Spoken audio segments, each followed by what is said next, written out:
Graça e paz, igreja. Eu já falei ontem e com todos vocês, né, que a gente está passando um tempo, é com muita alegria, disposição, é no amor do Senhor mesmo que nós estamos aqui. É uma honra, é um privilégio poder compartilhar um pouco das coisas que Deus tem feito, das coisas que Deus tem falado, porque Ele fala com a gente, fala com cada um de nós. E como é bom ter igreja, né? Como é bom ter irmãos espalhados ao redor do mundo para a gente compartilhar desse amor de Cristo. Eu queria que a gente abrisse a Bíblia lá em Romanos, no capítulo 12. Então, ontem o pastor já começou com um tema, nós vimos que reconstrução é necessária. Por quê? Porque está tudo um caos. Desde onde? Desde Gênesis 3. Está tudo em queda, em constante degradação. Então, as reformas, as reconstruções, elas são necessárias. E é o próprio Deus que nos motiva e que nos leva a fazer essas reformas. Bom, para Ele fazer essa reconstrução no mundo, Ele usa os agentes dele de reconstrução. Todos nós aqui somos empreiteiros, pedreiros, somos serventes do Senhor, trabalhando na obra dele. Então, Ele recruta do povo dele para poder fazer essa obra. Então, beleza, eu já entendi que reconstrução é necessária porque o mundo precisa. Eu entendi que eu vou ser usado para isso. E ontem nós vimos 3 características dessas pessoas que são usadas para reconstruir.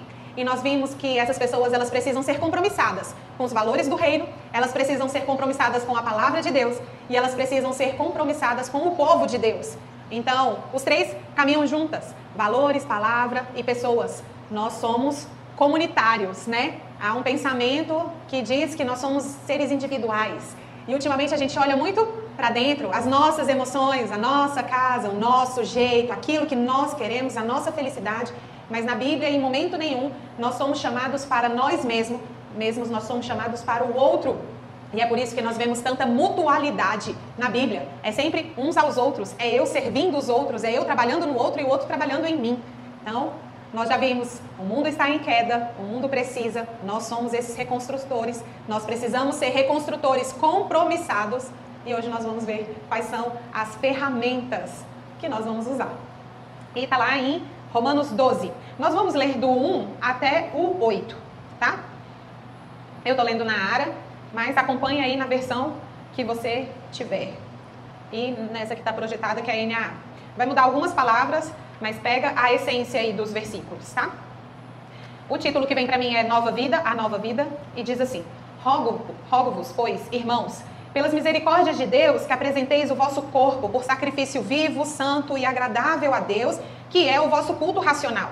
E não vos conformeis com este século, mas transformai-vos pela renovação da vossa mente, para que experimenteis qual seja a boa, agradável e perfeita vontade de Deus. Porque pela graça que me foi dada, digo a cada um dentre vós, que não pense de si mesmo além do que convém. Antes, pense com moderação, segundo a medida da fé que Deus repartiu a cada um.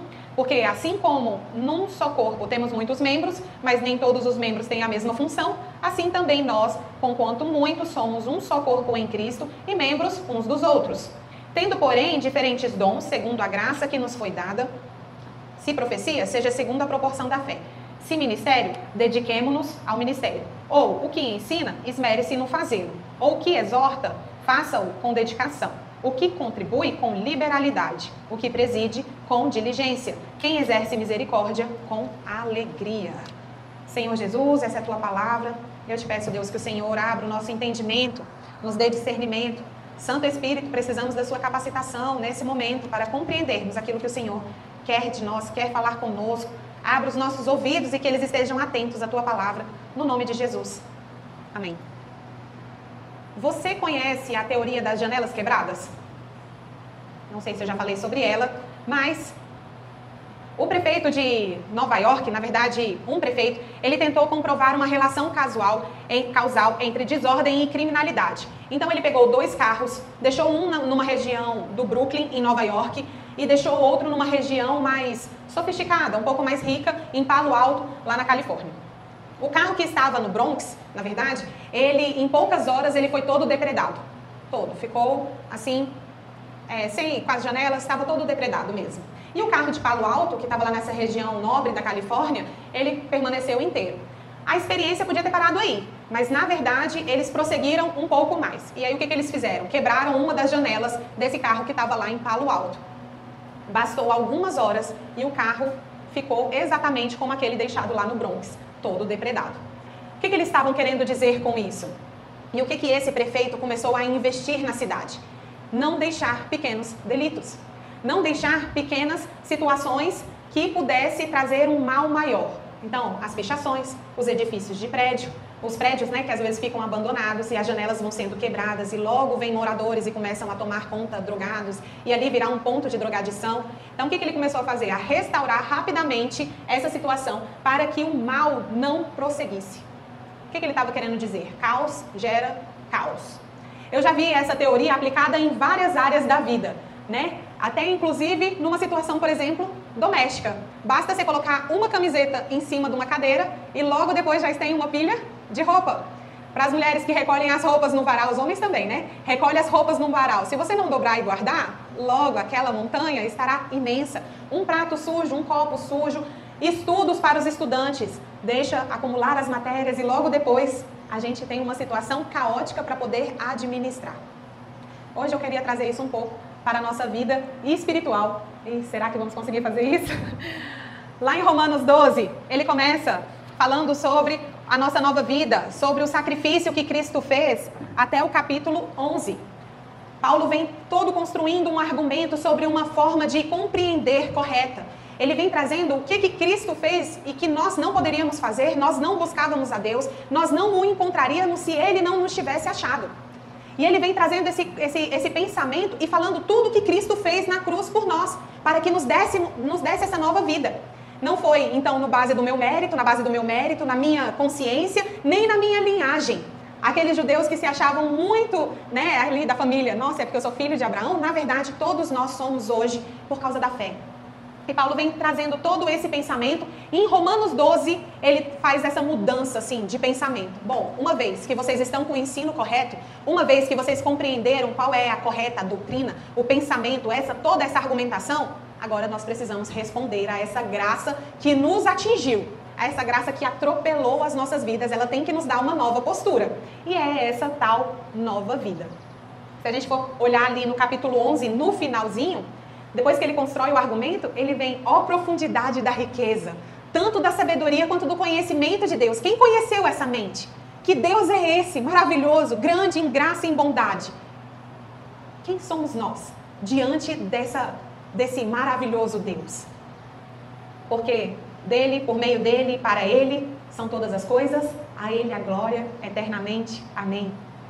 Depois que ele traz toda essa doxologia, todo esse louvor ao Senhor, aí ele vira e fala, agora pois, visto que eu já disse tudo isso, eu rogo a vocês. Eu rogo, eu clamo, eu suplico, com a autoridade de tudo aquilo que eu já ministrei, que vocês agora apresentem o vosso corpo como um sacrifício vivo a Deus. Se você compreendeu tudo que Cristo fez até aqui, qual é a sua resposta diante disso? Para quem que você está apresentando o seu corpo? E aí ele vira e fala, olha, os sacrifícios que eram feitos lá atrás eram sacrifícios mortos. Nós oferecíamos animais mortos. Hoje o sacrifício feito a Deus, ele é vivo, porque nós nos entregamos a Ele por inteiro. Ou deveria ser assim. A gente não entrega um corpo morto para o Senhor. A gente entrega a nossa vida. O sacrifício, ele é vivo, ele é santo, ele é separado. E é um sacrifício que agrada a Deus. Não é porque eu vou merecer alguma coisa. Eu faço o sacrifício não porque Deus vai me recompensar. Não é para que Ele me traga algo. Não é para que Ele cuide dos meus dias. Eu sacrifício porque eu entendo a graça que foi me dada. Eu entendo o que Ele fez por mim. Aí eu viro e falo, eu não posso. Eu não posso fazer nada com esse corpo, com a minha vida, que não seja para o Senhor. Porque Ele já fez tudo por mim. Então, qual que é a nossa resposta? A graça de Deus. E o restante da carta, ele vai aplicar corretamente esse ensino aos nossos comportamentos e ao nosso relacionamento. Deixa eu só tomar água que está quente.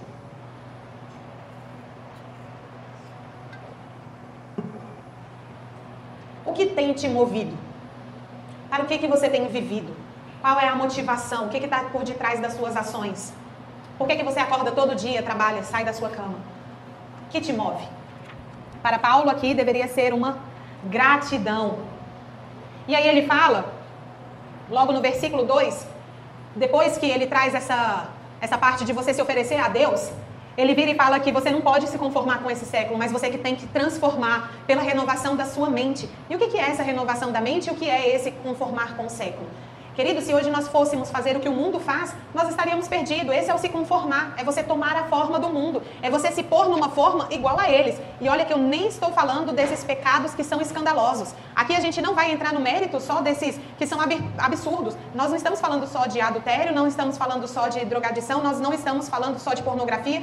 Nós estamos falando de todo motivo que você faz que não é rendição ao Senhor. Nós estamos falando de toda entrega que você faz daquilo que tem te motivado que não seja o Senhor. Uma vez que Ele mudou toda a tua vida, o que tem te motivado a prosseguir? Para quem que você tem entregado os seus dias? E tem uma música que está muito em alta, na verdade está até quase passando, que é do Drops, que é ele. E aí ele canta uma parte assim que eu acho linda demais, já chorei demais cantando essa música. Fala, é Ele, por Ele que eu estou gastando a minha vida, perdendo tudo, por amor e por alegria. Às vezes as pessoas não entendem isso. O que nos motiva? O que nos fazem estar aqui no domingo de carnaval? Por que eu não estou como as outras pessoas do mundo, né? E aí ele fala sobre a renovação, a transformação da mente, para que você experimente qual é a boa, perfeita e agradável de Deus, vontade de Deus. A boa, perfeita e agradável vontade de Deus a gente só pode experimentar porque a gente já foi reconstruído. Então ontem nós vimos que essa decadência, ela não está só no mundo, ela está nas pessoas. Todos nós estávamos mortos nos nossos pecados, nos nossos delitos, e houve algo que nos mudou, houve algo que nos reconfigurou, transformou a nossa mente. Então a primeira reconstrução que a gente passa é a reconstrução da nossa própria vida. Reconstrução que há lá dentro. E é por causa dessa reconstrução que eu tenho os comportamentos e os relacionamentos transformados. Tem gente que tenta mudar de fora. Eu quero ser uma pessoa mais doce, eu vou falar mais baixo, eu vou tentar externar pureza, docilidade, mas na Bíblia não é isso que acontece. O que acontece é a mudança interna para que seja gerado externamente. Ou, na verdade, você tem só o comportamento correto e não o coração. E Deus, Ele exige os dois de nós, o coração e os comportamentos. E por que trouxe tudo isso? Porque o uso devido das ferramentas espirituais, o uso devido dos dons, ele só é possível porque você foi transformado. Ele só é possível porque hoje houve essa transformação na mente, houve essa renovação. Você consegue compreender a boa, perfeita e agradável vontade de Deus. Então você consegue edificar o corpo e é por isso que nós temos dons e talentos. E aqui, já trazendo uma aplicação para nós, não existe ninguém sem dom e talento do Senhor. Pensa aí, olha para o seu lado, cada um nas suas mãos tem uma ferramenta. Elas são distintas, elas são diferentes para que a gente possa edificar uns aos outros. Mais aqui localmente, na Igreja Presbiteriana Esperança, mas também a gente pode pensar num todo, Brasil e mundo, tá? Então nós somos chamados à edificação do corpo de Cristo, não só aqui em Campo Grande, mas globalmente, porque o intento do Senhor, o desejo do Senhor são as nações, não é só aqui. Então a gente tem sempre que pensar amplamente, não só especificamente, né? Bem aqui localmente. E aí Paulo no versículo 3 fala: porque pela graça que me foi dada, digo a cada um dentre vós que não pense de si mesmo além do que convém. Antes pense com moderação, segundo a medida da fé que Deus repartiu a cada um. Então aqui, gente, nesse versículo já nos dá um correto pensamento sobre nós mesmos. Eu não vou nem me sentir superior aos outros e nem inferior. Tem gente que se acha, né? E vai se achar superior e aí é orgulhoso demais. E tem o outro lado que é se vitimar demais, ser muito vitimista. Também não é isso que Deus está nos chamando. Ele nos está chamando para pensar com moderação sobre cada um de nós. Você faz um exame de si mesmo. Você não se acha superior e você não acha inferior. E tem gente que às vezes se coloca como inferior para receber elogios. E tem gente que se acha orgulhoso demais, que não precisa uns dos outros. O que ele está falando? Todos nós, por causa da graça, precisamos uns dos outros. Você não vai se sentir superior demais e nem inferior demais. Por quê? Cada um pense sobre si mesmo com a moderação. E aí, essa analogia nós vemos muito na Bíblia. O corpo. Nós somos um corpo só. Uma cabeça só. Cabeça, que é Cristo. E fala que todos nós somos membros. Para o pessoal aí da área da saúde, dá para a gente ficar excluindo partes do nosso corpo? Inclusive, quando nós fazemos algum transplante ou quando nós precisamos retirar algum órgão, nós vemos que, apesar do corpo gerar as adaptações, porque nós somos adaptáveis, assim, adaptativos, ele sobrecarrega o corpo. Você vai ter que fazer uma função que não estava ali para fazer. No reino de Deus, nós não decepamos os membros do nosso corpo e nem escolhemos aqueles que são mais importantes ou não. Tira o seu dedo mindinho, tira um rim ou qualquer outro que seja órgão, você vai sentir falta. As pessoas que às vezes têm diabetes, né, descontroladas e precisam retirar partes. Gente, que coisa doída. A pessoa sofre, padece. O nosso corpo padece. Chuta aí a quina de uma... Chuta a quina de um rack, de uma cadeira, de uma mesa. Você sentiu a dor lá no dedinho. Esteja com uma unha encravada, uma dor de cabeça. O corpo todo padece. E aí o que ele está dizendo é justamente isso. Por que essa analogia fica tão forte na nossa mente? Porque um corpo é um só. Não é individualismo. É mutualidade. Nós somos um. E é difícil. Se a gente for pensar numa igreja ampla, é complicado. Se na nossa própria igreja, localmente, vai ter os atritos, né? Os relacionamentos, que é como ferro afiando ferro, é difícil? É difícil. Mas é o chamado do Senhor. E Ele não nos deu opção. Ele não nos deu outra opção. Fala que nós somos edifício, lavoura, é tudo no singular. Não é assim, eu tenho uma plantação de coisas, várias plantações. É um edifício, uma plantação, um corpo. Por que será que Cristo fez isso? Ele é o cabeça, Ele conduz a igreja dele, o corpo dele, a noiva dele. Ele não tem várias noivas. Então, já traz para nós que esse pensamento que vem do mundo tentando se infiltrar na igreja o tempo todo, ele não procede, não é bíblico. Nós não fomos chamados à individualidade. Nós somos seres comunitários, coletivos. Então, a primeira questão que nós temos que ver com relação aos dons é que ele vai gerar em nós unidade, um corpo só, uma família, com o mesmo que é o cabeça, correndo, o mesmo sangue correndo em nós. Os laços que nós fazemos com o corpo de Cristo, eles devem ser superiores aos laços até familiares. Por vezes você vai deixar, né, pai, mãe. Por quê? Porque a família da fé é a sua verdadeira família. Eu sei, né, que todos nós lutamos pelos nossos parentes e nós queremos todos os nossos parentes no céu. Mas se eles não tiverem, você tem um compromisso muito maior com os da família da fé. Porque o sangue que nos une é o sangue de Cristo. Então, a respeito dessas ferramentas, primeira coisa, ela vai nos gerar unidade. É um só, um corpo só. A segunda coisa, ela nos vai gerar diversidade. Porque se você for olhar, nós somos muito diferentes. Não é um sistema de produção em larga escala. Deus não está montando automóveis. Não é peças de roupa iguais. Nós somos diferentes. E nós temos ferramentas diferentes. Na lista de dons, e essa lista aqui em Romanos 12, ela não é exaustiva, ela não vai trazer todos os dons. E aí a gente vê em 1 Coríntios 12 também. E também nós vemos lá em Efésios 4. Ela não é exaustiva. E com certeza tem outros dons que Deus dispensa a nós, que não estão nesses 3 capítulos que eu falei. Eles são diferentes. Não é todo mundo com dom de misericórdia, não é todo mundo com dom de contribuição, não são todos com dom de mestre, não são todos com dom de profecia. Por quê? Já pensou que edificação seria essa se todos nós fizéssemos a mesma coisa? Levanta para ensinar, aí todo mundo levanta para ensinar. Quem fica para ouvir? Levanta todo mundo para liderar. Quem são os liderados? A gente precisa pensar que aquela profundidade da riqueza, tanto da sabedoria quanto o conhecimento de Deus, esse Deus que Paulo está falando aqui, essa revelação que ele teve, que é grande demais, um Deus perfeito e sábio demais, é Ele que tem concedido os dons. É Ele que fornece as ferramentas para o povo dele. Será que ele seria estúpido demais para dar a mesma ferramenta para todos nós? Se nem a nossa digital é a mesma, a íris, o tom da voz, podem ser parecidos, mas não são iguais, acha mesmo que ele ia dotar a igreja dele com os mesmos dons? Não ia. E não fez assim. E um fato interessante, se a gente for olhar em Romanos, aqui, a gente vê o Pai concedendo os dons. Se a gente for olhar em 1 Coríntios, é o Espírito Santo. Se for olhar em Efésios, está falando do Filho. A Trindade, o Deus que a gente conhece, ele se empenha na capacitação da igreja dele. Ele concede para nós os dons e talentos para que nós sejamos uma igreja relevante, para que nós sejamos uma igreja de reconstrução. É muito mais do que frequentar a igreja domingo e muito mais do que fazer acampamento 1 a 2 vezes por ano. O chamado para nós, ele é muito maior.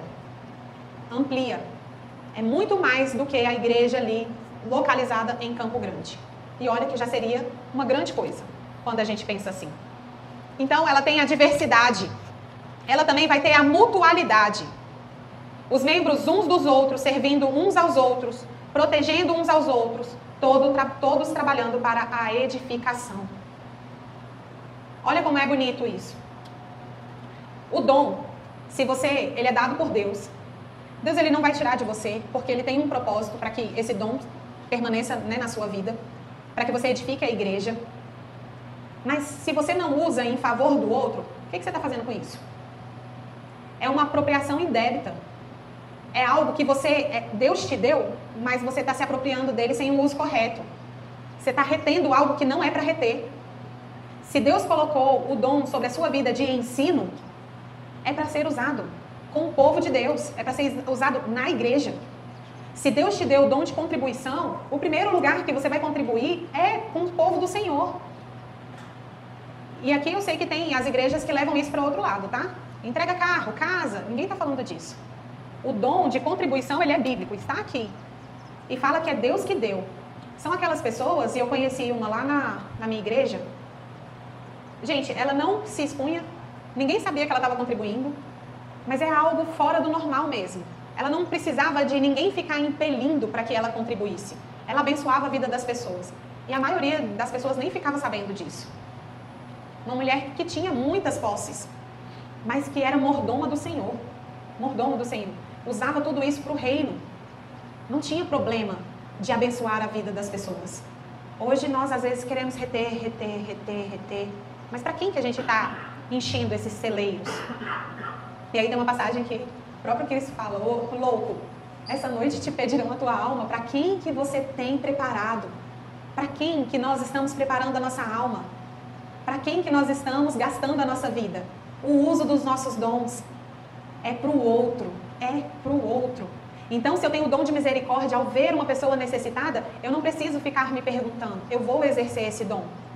E eu sei que ultimamente nós temos passado por situações complexas. Há um tempo atrás, eu parava o carro e ajudava as pessoas na rua. Hoje nós sabemos que não é todo momento que nós podemos fazer isso, né? Por causa da segurança mesmo. Eu já ajudei a empurrar carrinho de mendigo, eles pegavam aqueles carrinhos de supermercado.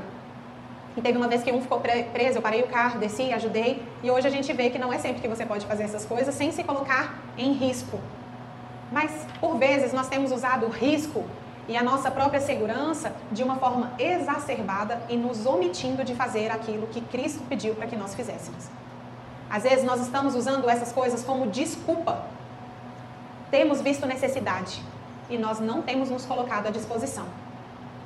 Eu vejo, por exemplo, tem uma amiga que ela ensina muito bem.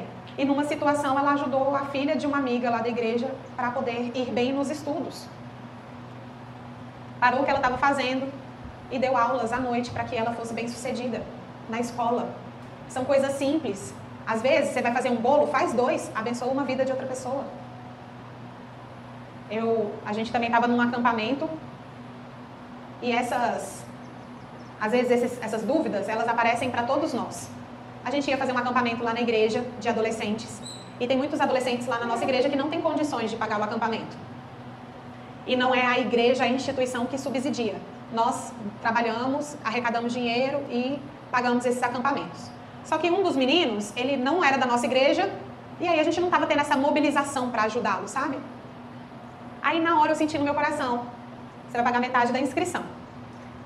Só que era um dinheiro que estava reservado, sabe? Aí eu virei e falei assim, e eu sou missionária, assim, né? Às vezes a gente também usa essa desculpa, eu não tenho dinheiro nem pra mim, quanto dirá pro outro.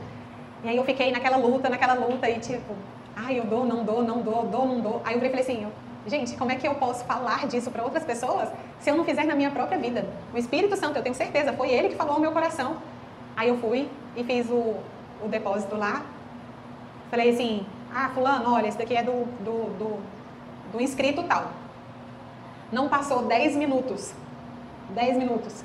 Um amigo meu lá do seminário virou e falou assim, Cíntia, sabe o curso que a gente fez, o Perspectivas? Aí eu falei, então, sobrou tanto. Tem como a gente dividir por 2 e aí fica metade para você e metade para mim? Porque foi um dinheiro que a gente investiu, a gente tinha investido lá atrás. Aí me pergunta, qual que foi o valor? Exatamente o valor que eu tinha acabado de doar. As dúvidas, elas vão aparecer. Mas se Deus, Ele está te dando ferramentas, Ele tem te dado dons, e aqui eu estou falando dos dons específicos que estão nessa lista, ou se Ele tem te dado condições para você servir, não comece a perguntar demais se é Ele que está fazendo isso, se é Ele que está propiciando isso.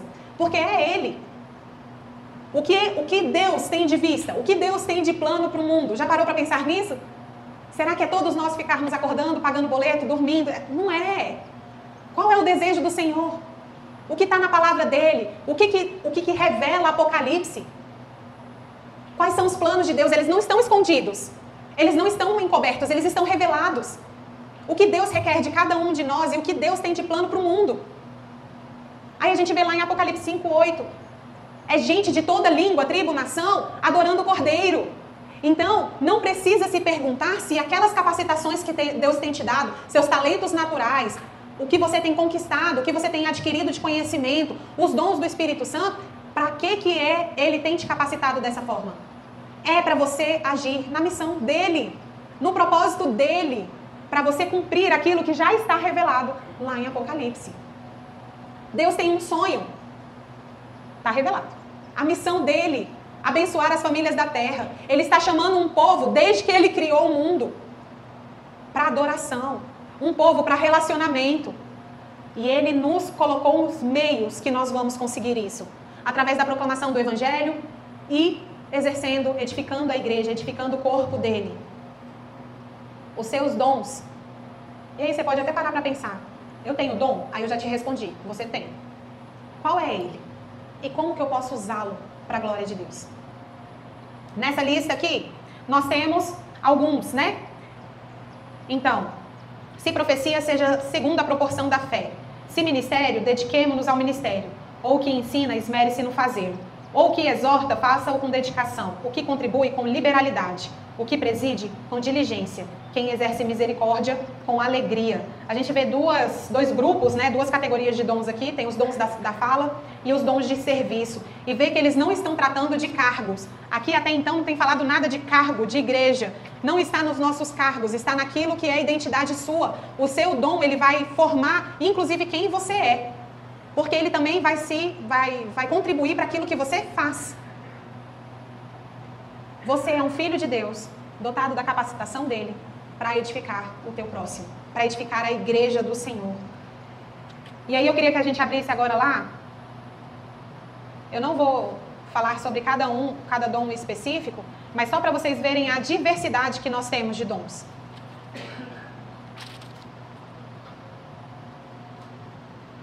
Primeiro Coríntios 12:12. Porque assim como o corpo é um e tem muitos membros, e todos os membros, sendo muitos, constituem só um corpo, assim também com respeito a Cristo. Pois em um só Espírito todos nós fomos batizados em um corpo, quer judeus, quer gregos, quer escravos, quer livres, e a todos nós foi dado de beber de um só Espírito. Porque também o corpo não é um só membro, mas muitos. E aí ele fala, né? Você não vai dizer ao pé que você não precisa, a mão que você não precisa, ou se todo mundo fosse olho, onde estaria o ouvido? Se todos, porém, fossem um só membro, aonde estaria o corpo? Estou no versículo 20. O certo é que há muitos membros, mas um só corpo. Não podem dizer os olhos, a mão, não precisamos de ti, ainda nem a cabeça aos pés, não preciso de vós. Pelo contrário, os membros do corpo que parecem ser mais fracos são necessários, e os que parecem menos dignos do corpo, a este damos muito maior honra. Também os que em nós não são decorosos, revestimos de especial honra, mas os nossos membros nobres não têm necessidade disso. Contudo, Deus coordenou o corpo, concedendo muito mais honra àquilo que menos tinha, para que não haja divisão no corpo. Pelo contrário, cooperem todos os membros com igual cuidado em favor uns dos outros, de maneira que se um membro sofre, todos sofrem com ele, e se um é honrado, com eles todos se regozijam. Ora, vós sois corpo de Cristo, individualmente membros desse corpo. A uns estabeleceu Deus na igreja, primeiramente apóstolos, em segundo lugar profetas, em terceiro lugar mestres, depois operadores de milagres, depois dons de curar, socorros, governos, variedades de língua. Porventura, são todos apóstolos? Ou são todos profetas? São todos mestres ou operadores de milagre? Têm todos dons de curar? Falam todos em outras línguas? Interpretam-nas todas? Entretanto, procurai com zelo os melhores dons. E eu sei aqui que a igreja ela vai se dividir naquelas que acreditam que os dons se cessaram e naquelas que acreditam que os dons continuam em exercício, ou que alguns dons cessaram e que outros continuam, e nós não vamos entrar nessa briga, porque na verdade, o que 1 Coríntios está dizendo é uma carta, ela contém revelações e diretrizes diretas de ensino para nós, que nós extraímos diretamente como palavra de Deus para nós. Então o que está falando aqui? Cada um tem um dom, eles são necessários. Aqueles que às vezes a gente despreza, eles têm honra. Não são todos da mesma forma. Então, quando ontem, né, eu falei que a gente deveria andar na cidade com aquele colete, posso te ajudar? E isso é muita verdade. Só que olha que bonito. Você sai dessa forma, né, pronto para auxiliar alguém. Só que o seu irmão que está aí do seu lado, ele também está com o mesmo colete. Quer dizer que você vai sair para auxiliar alguém, edificar a igreja, e outra pessoa vai vir para edificar a igreja que você faz parte. Ninguém tem demais que não possa receber e ninguém tem tão pouco que não possa dar. Todos nós fomos chamados para dar e receber. Essa é a beleza do corpo de Cristo. Você não precisa ficar com medo de solicitar ajuda e você não pode se eximir de ajudar alguém. Deus capacitou cada um de nós para que nós fôssemos bênção para o próximo, edificar a igreja e cumprir assim a missão de Deus no mundo. Mas Cíntia, você começou falando das janelas quebradas, volta lá. Caos gera caos, foi isso que a gente viu. Basta pequenas atitudes para que, se você não corrigir, lá no final você tenha um problema muito grande. Só que não é só caos que gera caos. O que a gente vê na Bíblia toda é que a bondade também, ela pode ser pequena, mas se todo mundo fizer, ela constrói algo grande também. As nossas pequenas ações, os nossos pequenos começos, o resplandecer de Cristo, as pequenas luzes, quando elas são acesas, elas também iluminam uma cidade. Então a gente não precisa pensar só num aspecto pessimista. Óbvio que se eu preciso corrigir algumas falhas, corrija, porque senão você vai ter um problema no futuro, já no presente e no futuro. Mas não se negue a começar. Você tem um dom, você sabe tocar o violão, as meninas, né? Você coloca um carrão, elas tocam, coloca um violão, elas tocam, dá um microfone, elas cantam. Você pode ajudar alguém? Você pode ensinar isso para alguém? Os que têm dons de arte, de beleza, você pode embelezar alguma coisa para alguém? Queridos, Deus nos deu a sua pequena ação. Ela não é pequena, nem para a pessoa que recebe e nem diante de Deus.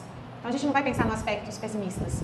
As janelas quebradas, elas podem depredar um prédio inteiro, mas ao cada um de nós consertarmos as coisas, a gente constrói um edifício grande para a glória de Deus. Eu não estou falando aqui só de pedras, papéis, né? Não estou falando só de tijolos.